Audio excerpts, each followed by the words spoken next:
Y nos gozamos ayer con el pozole. Nos gozamos y estamos bendecidos, amén. Sin más, hermanos, les pido que abran su Biblia en Mateo 16, versículo 18.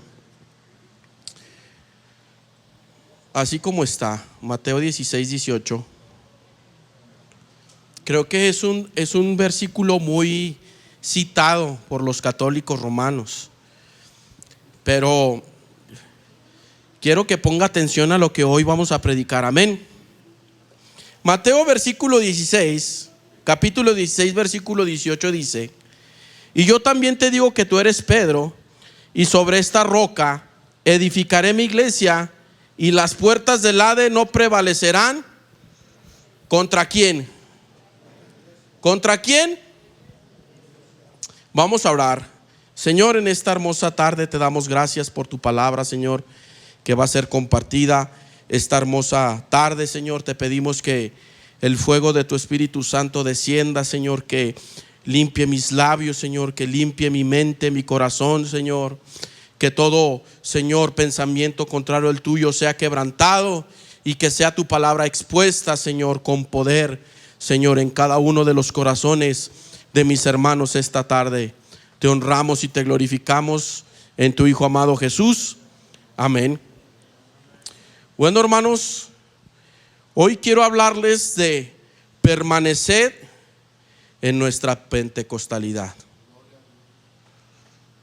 Yo titulé a mi mensaje: permaneced en nuestra pentecostalidad. ¿Cuántos de aquí somos pentecostales? ¿Cuántos somos pentecostales? Amén. Y el tema, hermanos, es la iglesia pentecostal. Amén. Es bien interesante que los grandes incendios que ocurren alrededor del mundo se inician por algunas características que crean el marco perfecto para iniciar una catástrofe. Y podemos ver en los últimos años cómo estos grandes incendios han destrozado California, y uno de los más sonados en la historia del continente, en Australia. Se hizo muy viral ese incendio, hasta se veían los koalas así quemaditos, los animales, la selva, ¿verdad?, trastocada por el fuego, por los incendios. Pero hay elementos, hermanos, esenciales para que un incendio comience y se expanda de maneras supinas, de maneras enormes, ¿verdad? Que es lo árido, lo seco, fuertes ráfagas de viento y el fuego. Esos son elementos importantes para que una catástrofe comience, ¿verdad? El viento, el fuego y lo árido, lo seco. Algo semejante de esto sucedió en el inicio de la iglesia pentecostal, un movimiento tan grande que se ha expandido a lo largo de la historia y por el mundo. Inició, hermanos, con una experiencia, y si nos remontamos al día del Pentecostés, hermanos, esto se comenzó a expandir cuando Pablo comenzó a perseguir la iglesia. Comenzaban a crecer y a expandirse. Pero, hermanos, en la historia moderna del pentecostalismo, esto tuvo inicio, hermanos, por una persona que fue bautizada en el Espíritu Santo, y eso jamás, por alrededor de 100 años, se ha podido detener. Y así como hermanos, el fuego se mueve a donde el viento quiere, la iglesia se mueve y crece a donde el Espíritu Santo mande. ¿Cuántos dicen amén? Y esta tarde, hermanos, les quiero proponer y los quiero invitar a permanecer en nuestra pentecostalidad. ¿Cuántos quieren permanecer en la pentecostalidad? Amén. Hermanos, y los aspectos del por qué debemos permanecer en nuestra pentecostalidad son, y en número uno tenemos que es una iglesia viva. Aunque nuestra experiencia y nuestra teología se remontan al día del Pentecostés, la iglesia pentecostal tiene su origen en el año 1901 en Topeka, Kansas, Estados Unidos, en la escuela bíblica de Charles Parham. Una estudiante llamada Agnes Osman experimentó lo que ellos interpretaron como el bautismo en el Espíritu Santo con la evidencia de hablar en otras lenguas. Este acontecimiento es considerado por muchos historiadores pentecostales como el inicio del pentecostalismo moderno. En 1906, en la calle Azusa, en Los Ángeles, California, bajo el liderazgo de William J. Seymour, comenzó un avivamiento en la misión de la calle Azusa que trajo personas de muchos lugares y dio impulso al crecimiento internacional del movimiento. El pentecostalismo no nace del vacío, se viene desarrollando desde los movimientos de santidad en el siglo XIX y de los grandes avivamientos de renovación espiritual. La iglesia pentecostal es una iglesia viva, ya que desde su nacimiento como movimiento hasta nuestros días es una iglesia que se caracteriza por estas cuestiones. Hermanos, la iglesia pentecostal se caracteriza, en primer lugar, una iglesia misionera y evangelizadora. Amados hermanos, desde el nacimiento de la iglesia pentecostal hasta nuestros días, se ha caracterizado por predicar el evangelio. Aunque en el pasado hubo grandes avivamientos, como el gran despertar de América con el gran teólogo y predicador Jonathan Edwards, y el movimiento de santidad de John Wesley, el movimiento pentecostal sigue surtiendo efecto hasta nuestros días. El pentecostalismo no solo trajo una revitalización espiritual, trajo el sentido de urgencia por predicar el evangelio, tanto que Estados Unidos se convirtió en el país más misionero de la historia cristiana. Nuestra responsabilidad como iglesia de Cristo es predicar el evangelio, no porque ciertos movimientos lo hayan priorizado o porque dicha denominación lo impulse. La iglesia debe predicar el evangelio, hermanos, y es una de las palabras del Señor Jesucristo antes de ascender fue, y les dijo: id por todo el mundo y predicar el evangelio a toda criatura. El que creyere y fuere bautizado será salvo, mas el que no creyere será condenado. Hermanos, la obra misionera es un deber de todo creyente, algo que en los siglos pasados se estaba perdiendo poco a poco, pero el que vino, hermanos, a revitalizar la urgencia del avivamiento, de predicar, hermanos, a Cristo en el evangelismo y las misiones, fue el movimiento pentecostal. Hermanos, el movimiento pentecostal vino a poner en la palestra la urgencia de predicar el evangelio. Recordemos, hermanos, que el pentecostalismo nace en la convulsión social. Hermanos, toda la gente no tenía rumbo, pensaban que el mundo iba a terminar, pero hermanos, la iglesia pentecostal dijo: hay una respuesta, y esa respuesta no está en el presidente, no está en la sociedad ni en la ciencia, no está en el doctor, está en Cristo Jesús. Hermanos, la iglesia pentecostal vino a traer la urgencia, hermanos, evangelizadora a este mundo evangélico. ¿Cuántos dicen amén? Y es por eso, hermanos, que nosotros somos testimonio, hermanos, del mover pentecostal a lo largo de la historia. Esta iglesia es testimonio vivo, hermanos, de que había, hermanos, una urgencia de predicar el evangelio, tanto que esta iglesia es la primera iglesia de Asambleas de Dios en nuestro estado. ¿Cuántos dicen amén? Hermanos, otra característica de por qué debemos permanecer, o por qué, más bien, otra característica de que la iglesia pentecostal es una iglesia viva, es una iglesia que predica la santidad. Hermanos, otra de las características por la cual se distingue la iglesia pentecostal era la santidad.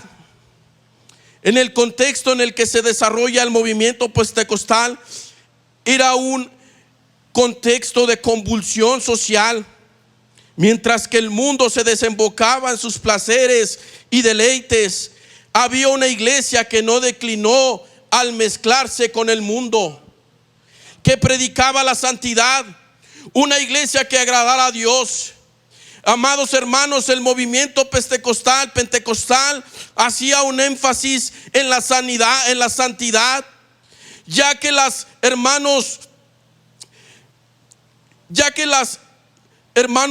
indicaciones bíblicas en las escrituras eran claras: sin santidad nadie verá al Señor. Las reprensiones bíblicas, las reprensiones en las escrituras, una tras otra y tras otra vez, era incitarnos a vivir en santidad. Mientras que el mundo se estaba desembocando en sus placeres, en sus, hermanos, imaginaciones, en la era, hermanos, de la invención humana, el mundo se estaba perdiendo. Podemos encontrar el nihilismo de Friedrich Nietzsche. Podemos encontrar, hermanos, la ambigüedad de Jean-Paul Sartre. Podemos encontrar la liberación femenina. Podemos encontrar cientos de cosas en el siglo pasado. Pero la iglesia pentecostal decidió, hermanos, vivir en santidad. Decidió apartarse del pecado. Decidió apartarse de la maldad. Hermanos, el siglo pasado fue un siglo duro para nuestra sociedad.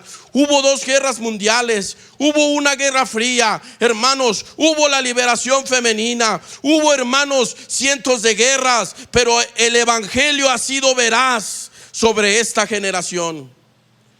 Y uno, hermanos, de los eslogans de la iglesia pentecostal era la santidad. Hoy en nuestros púlpitos se puede predicar expositivamente. Hoy en nuestros púlpitos se puede predicar elocuadamente. Hoy, hermanos, en nuestros púlpitos se puede predicar, hermanos, con la mejor homilética, con la mejor hermenéutica. Pero hoy en nuestros púlpitos, hermanos, la santidad brilla por su ausencia. Había un predicador que se llama Leonard Ravenhill. Era un pentecostal tremendo que Dios lo usaba, y tiene un libro, hermanos, que se llama ¿Por qué no hay avivamiento? Y Leonard Ravenhill dijo en una ocasión que, hermanos, habría payasos en los púlpitos en vez de pastores. Hermanos, hoy es una urgencia predicar de la santidad. Y la santidad no es legalismo impuesto, no es un sistema de reglas impuestas. Hermanos, la santidad es vivir apartado exclusivamente para el Señor. La Biblia dice: sin santidad nadie verá al Señor. Algo de destacar del movimiento pentecostal y la santidad es que no eran imposiciones legalistas de no tomes, no comas, no vistas, no beban. Era una santidad orgánica, no impuesta por un pastor o un reglamento de una iglesia. Era una necesidad que crecía dentro del creyente por la predicación del evangelio de Cristo. La predicación del evangelio de Cristo trae como sí la santificación. Cuando Elías tiene cuando el profeta Isaías tiene un encuentro con la gloria de Dios, dice: ay de mí que soy muerto. Cuando una persona es, hermano, transformada por la gloria de Dios, lo primero que sale a relucir es nuestra maldad. Ay de mí que soy hombre muerto. porque siendo hombre de labios inmundos y habitando en una tierra de hombres de labios inmundos, han visto mis ojos a Jehová, Rey de los ejércitos. Hermanos, la pregonación, la predicación del evangelio trae como resultado la santidad en la vida del creyente. Si la predicación no le está causando santificarse, si la predicación no le está causando, hermanos, dejar su antigua manera de vivir, revisemos, hermanos, qué es lo que está pasando en nosotros. La santificación, hermanos, es un deber del ser humano, hermanos, siendo el Espíritu Santo el motor de esa santificación. ¿Cuántos dicen amén? Hermanos, otra característica de una iglesia viva es que era una iglesia de revitalización espiritual. Y como lo vimos, hermanos, en los puntos anteriores, hermanos, aunque había grandes avivamientos como el gran despertar de Jonathan Edwards, como los movimientos de santidad de la iglesia metodista de Juan Wesley, hermanos, la revitalización espiritual estaba a las puertas.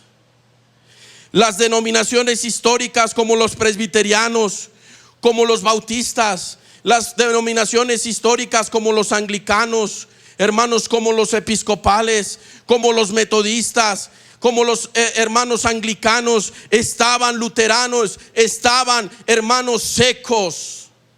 Estaban secos. Hermanos, la ortodoxia fría presumían su alta teología, su confesionalidad, presumían, hermanos, sus grandes confesiones, como la confesión de Heidelberg, como la confesión de Westminster, como la confesión bautista. Presumían sus grandes teólogos como Juan Calvino, hermanos, como los más grandes prominentes teólogos de la Edad Media, pero estaban fríos y vacíos.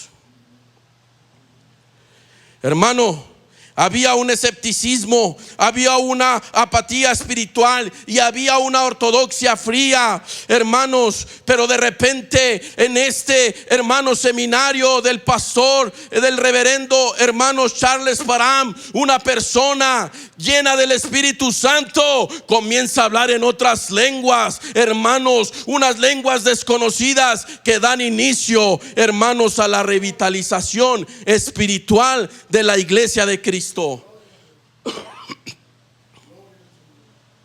Hermanos, a partir de esta época, en el grande avivamiento de Azusa, comenzaron a manifestarse las señales, comenzaron a manifestarse los milagros, comenzaron a manifestarse, hermanos, el bautismo del Espíritu Santo, y comenzaron a romper con esta apatía, con esta ortodoxia fría, hermanos. Y ahora nosotros, hermanos, podemos experimentar el poder, el fuego, la sanidad y todo lo que ello conlleva a través del Espíritu Santo.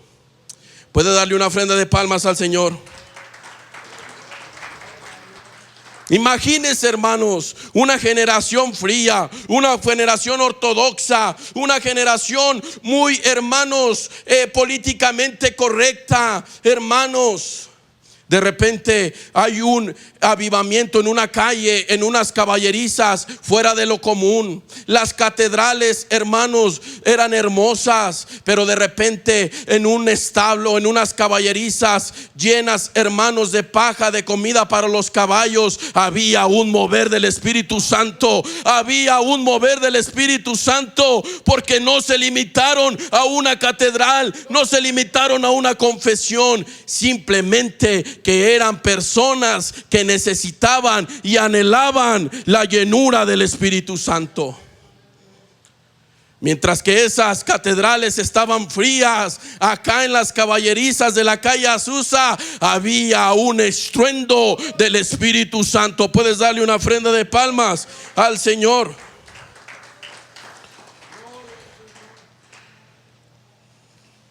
Hermanos,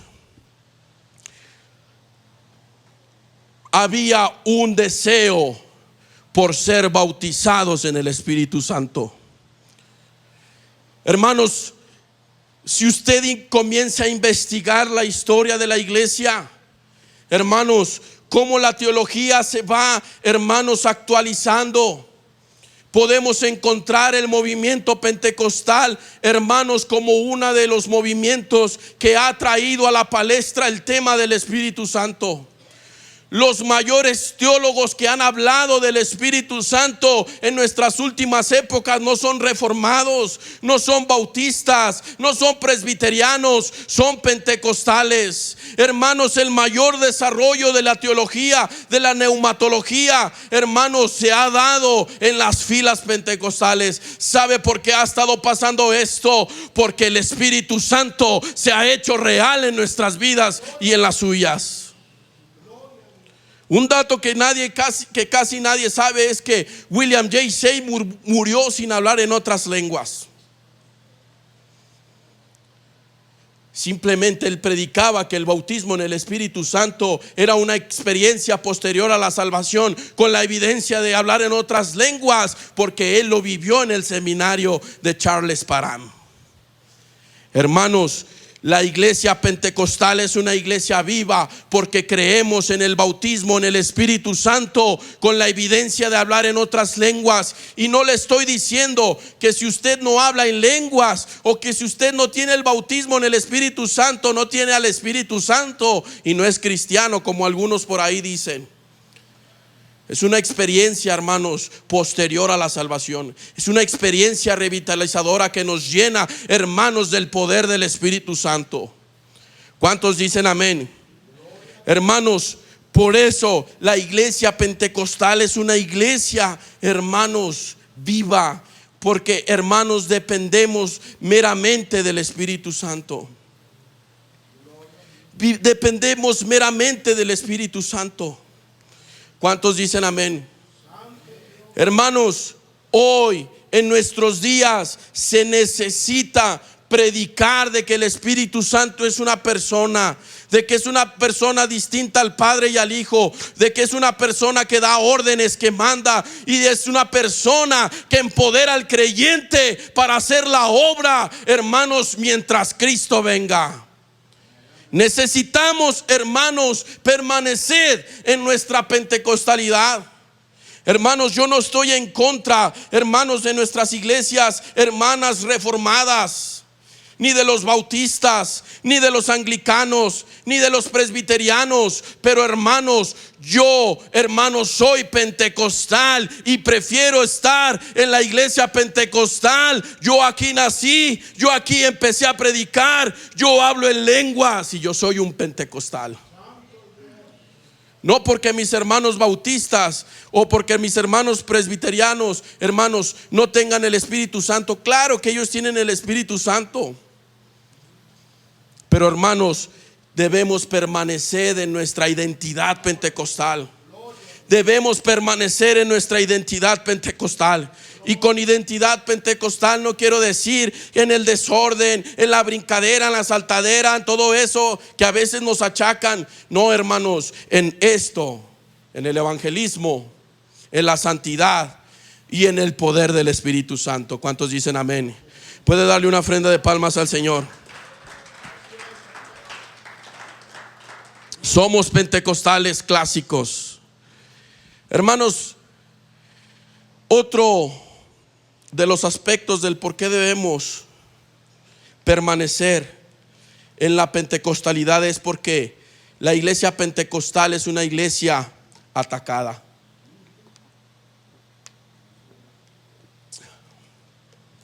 La iglesia pentecostal es una iglesia atacada por muchos flancos, aún por hermanos propios, pero es una iglesia muy atacada. Amados hermanos, el movimiento pentecostal surge otra vez en medio de una convulsión social, en donde las grandes sectas surgen para traer y dar respuesta a estos conflictos sociales. Surgen los mormones, triteístas, surgen los testigos de Jehová, hermanos, que son considerados como herejes. Surge la luz del mundo y los unicitarios. En medio de esta decadencia moral y espiritual, la iglesia pentecostal toma la batuta y comienza a dar respuesta a todas estas peculiaridades sociales y espirituales. Pero así como comienza a expandirse el evangelio, también vienen los ataques. Hermanos, y en primera instancia encontramos a los unicitarios. El movimiento unicitario, o también llamado pentecostalismo unicitario, apostólico o solo Jesús, nace dentro del pentecostalismo temprano, especialmente a partir de una controversia doctrinal sobre la naturaleza de Dios y el bautismo. Sus etapas fueron controversia del nuevo nombre. Durante el campamento pentecostal de Los Ángeles, algunos predicadores comenzaron a enfatizar que el bautismo debía hacerse en el nombre de Jesús, basándose en Hechos 2:38, en lugar de usar la fórmula trinitaria de Mateo 28:19. Hermanos, las doctrinas unicitarias sostienen que Dios es una sola persona, no tres personas distintas. Eso es una herejía, hermanos. Jesús es la manifestación plena de Dios en carne. Esa es otra herejía, porque cometen patripacionismo y terminan crucificando a Dios Padre en la cruz. Hermanos, y por último tenemos el Padre, el Hijo y el Espíritu Santo. Son modos o manifestaciones del único Dios, y eso se llama modalismo. Hermanos, lo cual la iglesia no ha creído esto en todos los tiempos. Hermanos, y estas herejías, aunque surgieron en el siglo pasado, hermanos, ya habían sido rebatidas por los anteriores cristianos. Hermanos, en el 1914, en la fundación de las Asambleas de Dios, la mayoría de los pentecostales mantuvieron la doctrina trinitaria y redactaron una declaración de fe trinitaria. Los ministros que aceptaban la postura unicitaria fueron posteriormente separados de la organización. Hermanos, teológicamente hemos sido afectados.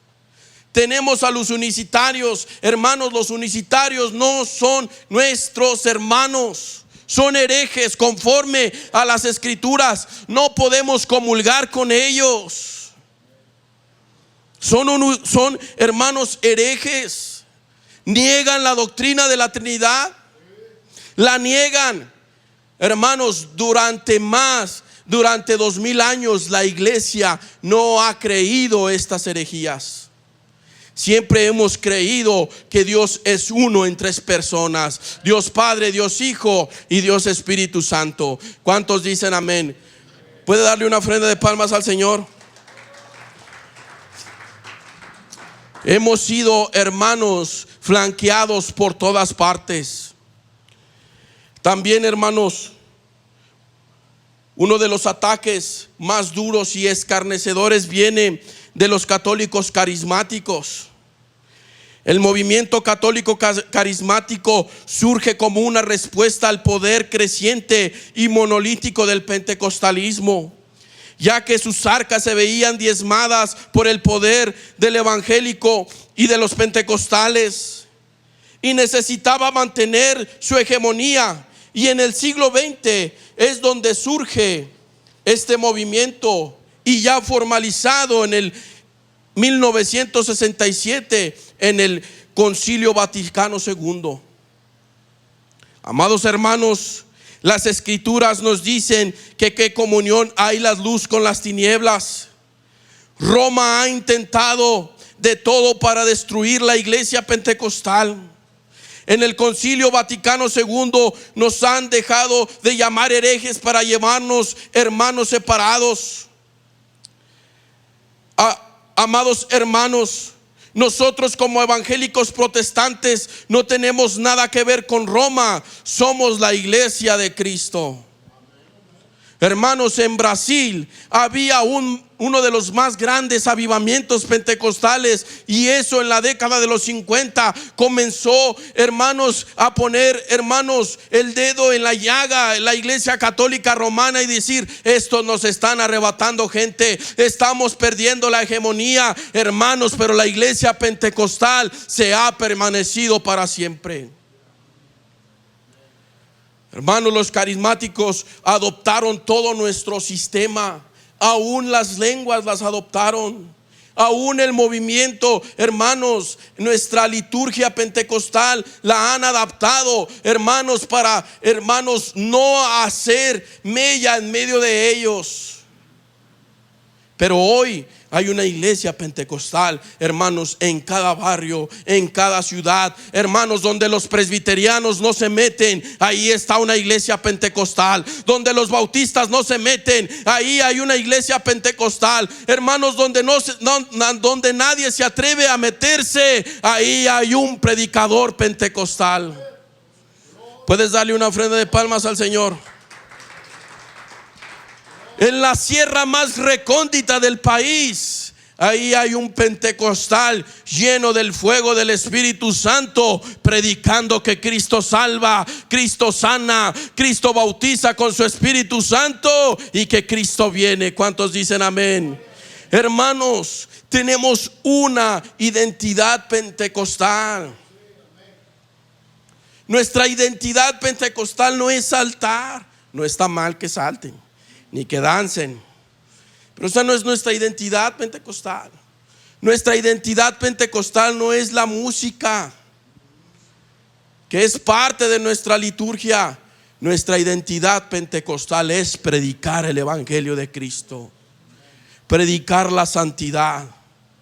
Hermanos, debemos recuperar nuestra identidad pentecostal. Hermanos, hoy estamos siendo atacados por la iglesia, hermanos, emergente norteamericana, con su sistema moderno de hacer iglesia, donde la liturgia está perdiendo cada vez más sentido, donde la música está tomando el lugar que le pertenece a la predicación, a la enseñanza.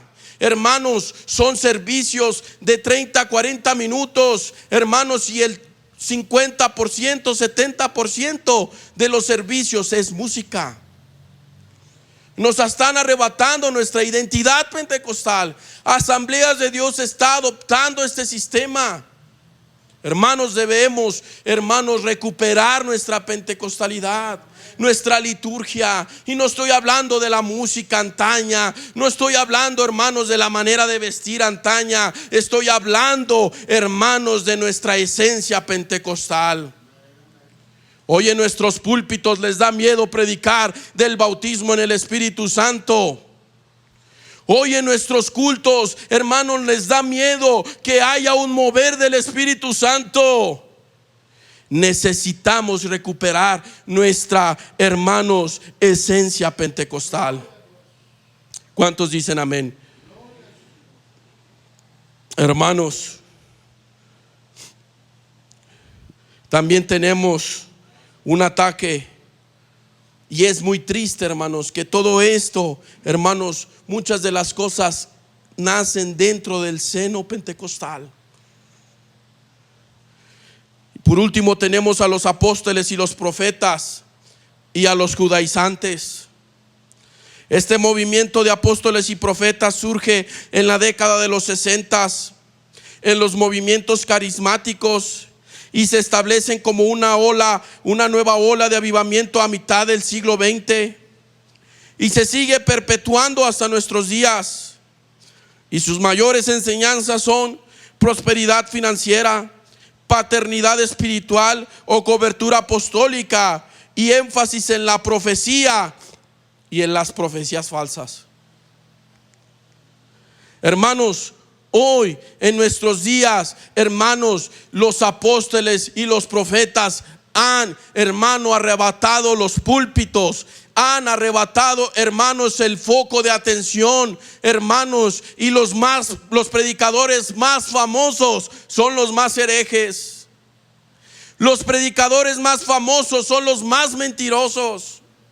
Los predicadores más famosos, hermanos, son los que se han divorciado un montón de veces.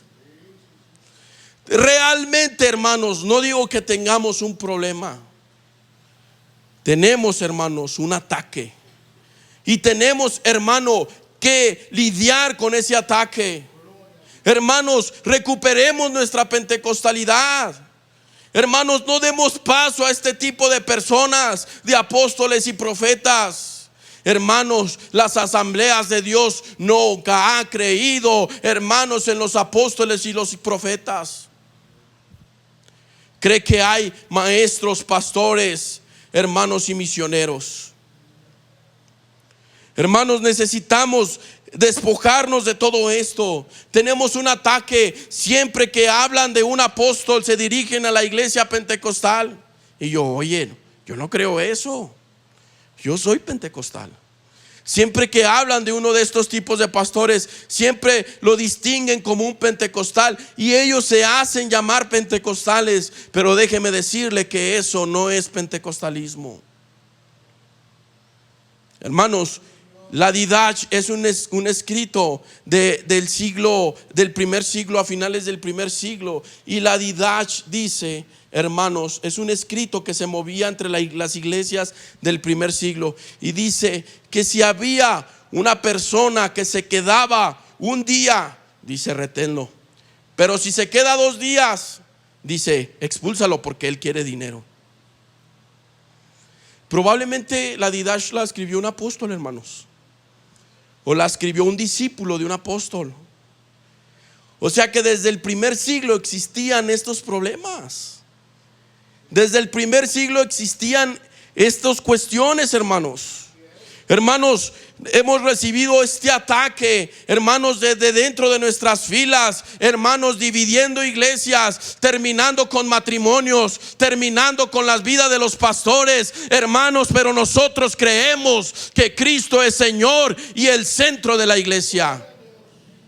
Que no hay apóstol ni profeta. Y que Dios me dijo, hermanos, aquí la palabra se predica. La Biblia dice, la palabra de Dios dice. No yo creo, no yo que pienso. La palabra de Dios es la que enseña, hermanos, a nuestras vidas. Hermanos, esto de los apóstoles y profetas trastocan totalmente nuestra identidad, no solamente pentecostal, hermanos, sino también la identidad evangélica protestante, porque han cambiado la palabra de Dios por la palabra de los hombres. En vez de decir la palabra de Dios, dicen, yo te digo, yo estoy viendo, yo soñé, yo digo. Regresemos a las escrituras, hermanos. ¿Cuántos dicen amén? Hermanos, tristemente tenemos un movimiento de judaizantes que atañe a la iglesia. Hermanos, nos incitan a regresar a la ley y encontrar nuestro linaje en la sangre judía. Y esto comienza, hermanos, a mediados del siglo pasado, en la restauración del Estado moderno de Israel. Todo esto comienza a surgir cuando Israel, hermanos, se asienta como una nación moderna. Comienzan estas raíces hebreas judaizantes a introducirse a la iglesia, hermanos, enseñando supuestamente la Torá, que lo único, hermanos, que enseñan es, hermanos, otras interpretaciones de la ley, como el Talmud. Hermanos, la kipá, el menorá, todas esas cosas que trae el judío moderno no existían en el judaísmo del tiempo de Jesús. Esas son interpretaciones modernas, porque no hubo templo más, porque no hubo arca más. Hermanos, ellos necesitaban perpetuar su sentido de pertenencia, y comenzaron a interpretar la ley conforme a sus necesidades y terminaron distorsionando la ley de Dios. Los judaizantes de hoy, los judíos de hoy no creen en la Torá. Ellos son talmúdicos. Puede investigarlo. Hermanos, esto se ha metido a la iglesia enseñando que debemos regresar a nuestras raíces judías. Hermanos, Cristo rompió con eso. En Él se cumplió la ley y ahora nosotros somos salvos por gracia. No necesitamos méritos, no necesitamos hacer más cosas. Lo único que necesitamos es creer en que Cristo es el Señor y Dios, hermanos, y que Él nos rescató de la muerte. Hermanos, Pablo cuando le dice a los Gálatas, ¿quién los ha enloquecido? La palabra original griego dice, ¿quién los ha embrujado? Como un hechizo, ¿verdad? ¿Quién los ha hechizado? ¿Quién los ha embrujado a regresar a estas cosas? Pablo les llama perros mutiladores del cuerpo. Hermanos, la gracia es superior. La gracia nos alcanza a todos. Como la mujer, cuando la mujer samaritana tiene un encuentro con Jesús, le dice, bueno, nuestros padres dicen que debemos orar en este monte y ustedes dicen en el templo. Pero Jesús lo que viene a hacer es romper con toda distinción, hermanos, social, étnica, hermanos, de idioma. Y Él dice, de cierto os digo que ni en este monte ni en el templo adorarán, porque el Señor busca adoradores que le adoren en espíritu y en verdad. No hay, hermanos, templo, no hay etnia, no hay distinción. Somos la iglesia de Cristo, comprada por su sangre en aquel madero. Puedes darle una ofrenda de palmas. No se deje embaucar por este tipo de cuestiones. No se deje, hermano. Es muy llamativo ver, hermanos, las menorás, las kipás y las cosas que se enrollan aquí en los brazos. Hermanos, es muy atractivo. Es muy atractivo que te hablen en hebreo, hermanos, y para decir que el hebreo que se habla actualmente no es el hebreo bíblico, está configurado. Es un hebreo moderno. En los tiempos de Jesús se hablaba arameo y se hablaba griego. No se hablaba hebreo. El hebreo se perdió después, hermano, del regreso del exilio. Y es bien llamativo a ver a los hermanos con su kipá, su menorá, leyendo así sus rollotes, lo sacan. Y es muy atractivo, hermanos, pero eso la Biblia lo reprocha. Eso es volvernos a las obras de la carne, a las obras de la ley. Cristo pagó el precio. Cristo pagó el precio. Hermanos, estamos siendo atacados y es por eso que hoy los invito, hermanos, a permanecer en nuestra pentecostalidad. Hoy los invito a permanecer en nuestras filas pentecostales. Si no hablas en lenguas, hermano, déjame decirte que eres mi hermano en Cristo y que tienes el Espíritu Santo. Y si hablas en lenguas, pero andas, hermano, bien carnal, déjame decirte que te arrepientas. Hermanos, el don del Espíritu Santo trasciende más allá de hablar en otras lenguas. Es predicar el evangelio vivo de nuestro Señor Jesucristo. Hermanos, y con esto quiero concluir. Si bien la iglesia pentecostal se ha caracterizado por la evangelización, la santidad y la revitalización espiritual, también la iglesia pentecostal es la más atacada en los últimos tiempos. Pero las palabras de Jesús fueron: y yo también te digo que tú eres Pedro, y sobre esta roca edificaré mi iglesia, y las puertas del Hades, el mismo infierno, el mismo Satanás con todos sus demonios, no prevalecerán contra la iglesia. No prevalecerán contra la iglesia. Nosotros somos parte de la iglesia de Cristo, con una expresión y una experiencia pentecostal. ¿Cuántos dicen amén? Permanezcamos en nuestra pentecostalidad. Puede ponerse de pie en esta tarde.